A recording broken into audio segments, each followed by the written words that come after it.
Thank you for inviting me. So I work in Necker Hospital as an anesthesiologist and mainly in neurosurgery. To do complex syndromic craniosynostosis, you need to work as a team, as already been said, and I will repeat it. You need neurosurgeon, maxillofacial, ENT, sleep specialist, anesthesiologist, intensivist, and a lot of other people to take into account every specific of the patient, their age, their pathology, and their clinical status. If they have intracranial pressure, we will start with something different than if it's on breathing issues.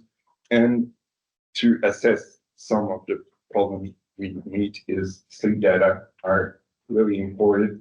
And we often do polysomnography data exchange during sleep. So for our meeting and discussing our case, we have a line. We usually start with ENT and DICE, who has been already discussed largely. And if necessary, we do tonsillectomy or adenoidectomy. And maxillofacial surgery are done to help the airway opening. And if necessary, neurosurgery is done. At all the steps, we do polysomnography, and if necessary, if there is a obstructive sleep apnea, we put in a continuous pressure, positive airway pressure, and if it's not sufficient, we use a tracheostomy.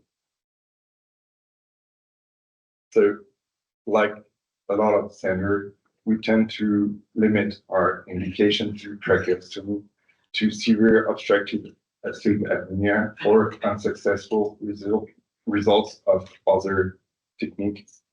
And we usually don't use short-term tracheostomy to bridge surgery. In the literature, you can find a rate of tracheostomy for those patients between 15 to 30%. And in our hospital, it's usually less than 15%. Now, when you have assessed your patient, those patients will often go under general anesthesia. And the first part is the induction.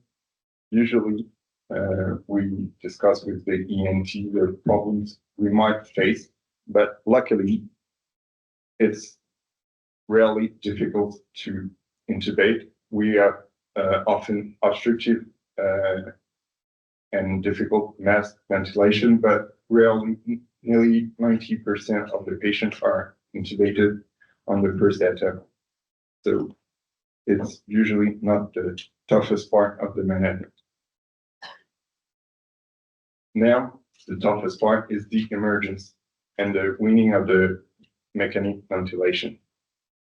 It depends on the intervention.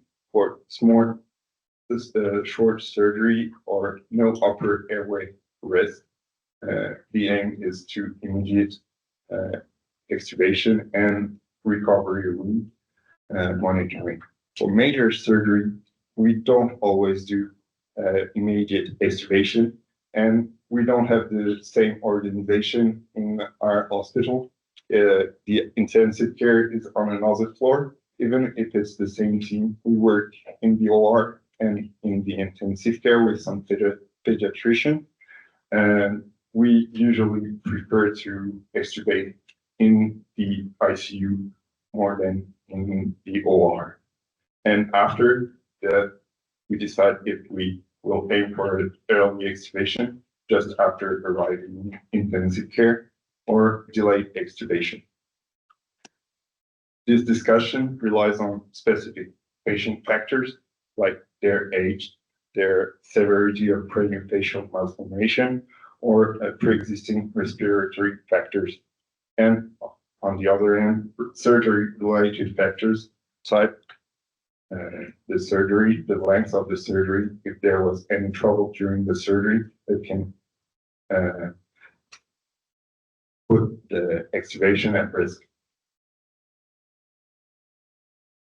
what we face most is ENT sphere edema that is common after those type of surgery, and the macrovulsion that we sometimes have trouble to manage. And after even if it has been shown that sleep apnea is not necessarily a difficulty after surgery, it's one of our main concerns after. If you look at what has been published in recent cohort, it's an American study that nearly 80 to 70% of patients were extubated at least a day after the surgery, and not immediately.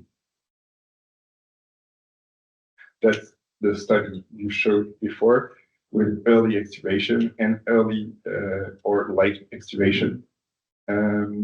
And you can see that early extubation was done more on older patients for monoblock and for force 3. But the encouraging thing is that they have less complication.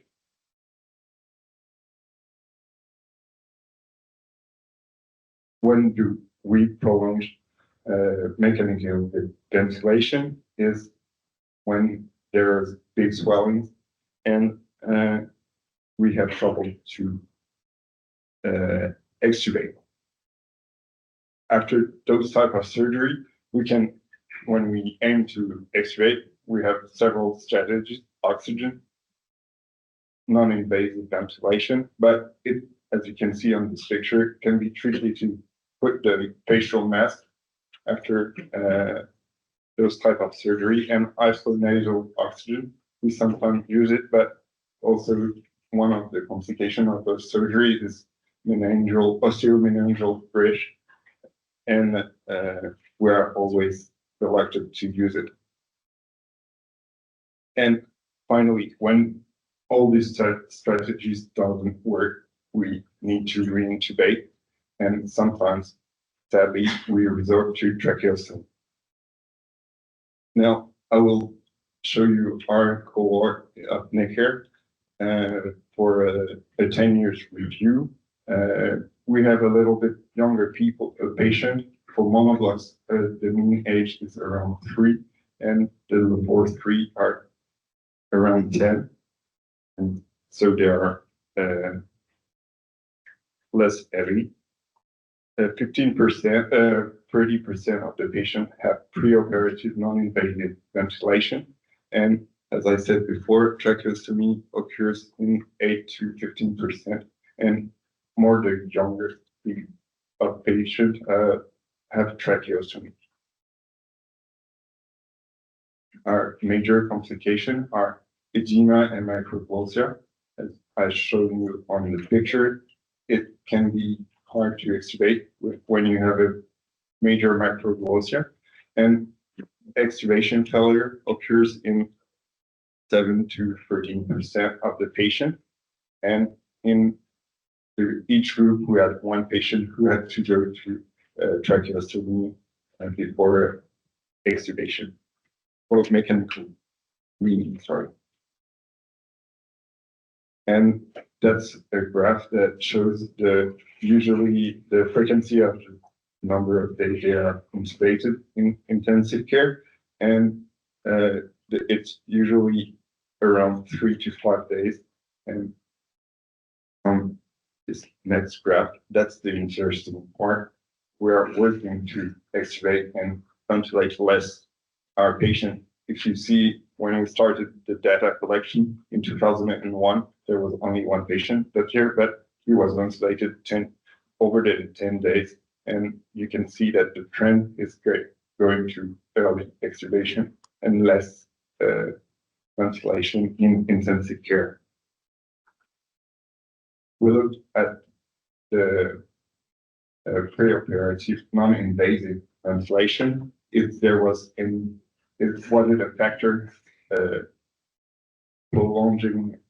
extending the ventilation after intensive care, even if there's no significant difference, you can see that there's a trend that patients who are receiving non-invasive ventilation are kept longer under ventilation. Is it us or is it the patient? I can't say.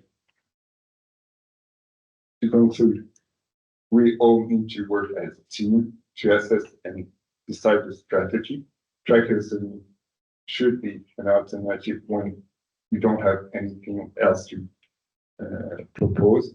And post-operative care is, for us anesthesiologists and intensivists, is the most difficult part, because for the injection we have planned, and for the extubation it doesn't go always as planned. And our aim, we all are convicted that early extubation is beneficial for our patient.